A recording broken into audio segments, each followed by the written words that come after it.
বৈদ্যনাথপুর বড় মসজিদের পাশেই এই দেখুন আমি চলে এসেছি বাইক নিয়ে। এই হচ্ছে মাইনুলদার দোকান, দুই ভাইয়ের দোকান। এটা হচ্ছে ভুসিমাল গ্রসারি বা স্টেশনারি শপ, তার পাশেই রয়েছে দুই ভাইয়ের অনলাইন শপ। আর এটা সম্ভবত ভাইদের বাবার হচ্ছে ধান গম কোটানোর একটা মেশিন বসানো আছে। তো চলুন দাদার দোকানে যাওয়া যাক।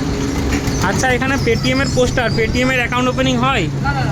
পোস্টার লাগানো আছে যে, পোস্টার লাগানো আছে যে, তাহলে এখন অ্যাকাউন্ট ওপেনিং কি থেকে হয়?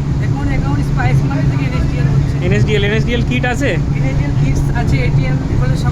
সঙ্গে সঙ্গে এটিএম কার্ড দেওয়া হয়, তাই তো? তো এই যে এই ভাইও দোকানে থাকে, বর্তমানে স্পাইস মানি ডিস্ট্রিবিউটারশিপ নিয়ে কাজ করছে মুর্শিদাবাদের। প্রপার অ্যাড্রেসটা কি এটা? হ্যাঁ, মুর্শিদাবাদ, বড়োয়ার মুর্শিদাবাদ। স্পাইস মানি আইডি নিতে চাইলে এদের সাথে যোগাযোগ করতে পারেন।